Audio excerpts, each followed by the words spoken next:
We look now at some business news. JSE-listed BidVest says load shedding has stifled the group's financial and operational performance. This despite the industrial giant posting a 15% increase in headline earnings, with revenue climbing 14% to 57.2 billion rand for the 6 months to end December 2022. Our business editor, Xolani Mbanjwa, earlier caught up with the BidVest Group CEO, Mpumi Madisa. Our first half results are really a story of two things.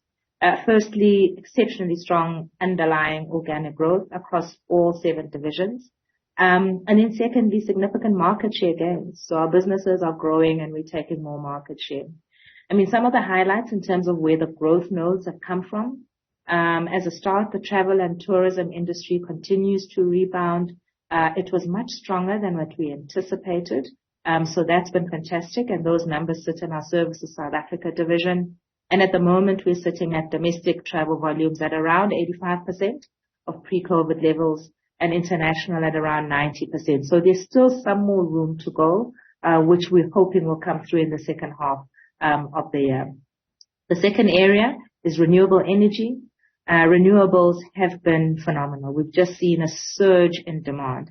And I suppose the challenges that we're having in the country from an Eskom perspective have created an opportunity in terms of alternative and renewable energy.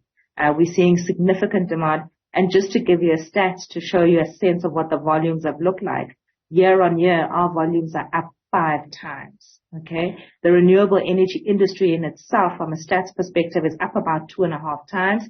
Our volumes are up double that. So that gives you just a sense of how big renewables have been for us in the first half.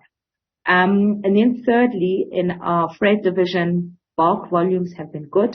And so on the bulk mineral side, we've been driven quite significantly by increased volumes in coal and copper concentrates, and those have been really strong.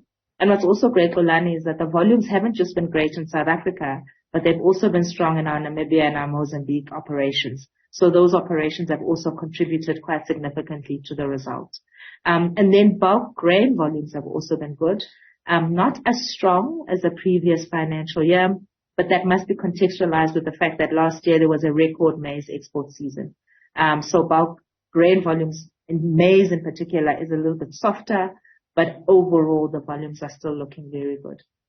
And then lastly, our financial services division has really executed on a significant turnaround. You'll recall that at the end of the financial year, 2022, financial services was under pressure with the bank significantly down. The team put together a turnaround plan. It's one thing to have a plan. The thing that you need to do is to execute on the plan. And execution has been phenomenal. The story for the 2022 year, and I guess for 2023 as it continues, has been load shedding. You have not, as the BidVest Group, been left unscathed. Although I can see that you haven't really quantified in rand value how much of a cost it's been to the BidVest Group, but certainly it's been one of the major drawbacks. Talk to us about that and how you've tried to navigate that particular crisis. It's hard to try and give a rand value, but we certainly at a business unit level can see the negative impact of load shedding. We've got about 20 factories within the group. All our factories have got generator power, which we put in 5-6 years ago. And when we put in the generator power, it was a stopgap for when there's an hour or 2 of load shedding. What is happening now is we're running generators for 6 to 8 hours, which is not feasible. You just can't. You can imagine that the diesel costs across the group have just skyrocketed. And so we are going through a process of reviewing how we optimally keep operations going in our factories and relying less on Eskom power. We've got warehouses, many warehouses. We can't distribute products if we can't pick through our warehouses. And so again, as we are now building new warehouses, we're actually putting in solar solutions so that we try and take our warehouses off the grid as much as possible. And by the way, Xolani, we're not just looking at power, we're also looking at water. So even with our new builds, we're thinking about water infrastructure, how we reuse grey water, etc., boreholes and so on, because water is also a challenge in this country. And so you're absolutely right. The issue of power It's a sovereign risk for South Africa. It's not just a risk for us. It is one that should be priority for all of us in the country. Even from a foreign direct investment perspective, how do you attract FDI when you can't talk to sustainable access to power, right? So a big part of the second half of the year is us looking at our energy mix across all operations and really figuring out what the optimal mix is between Eskom power, electricity, renewable and alternative power. That's going to be a big focus for us.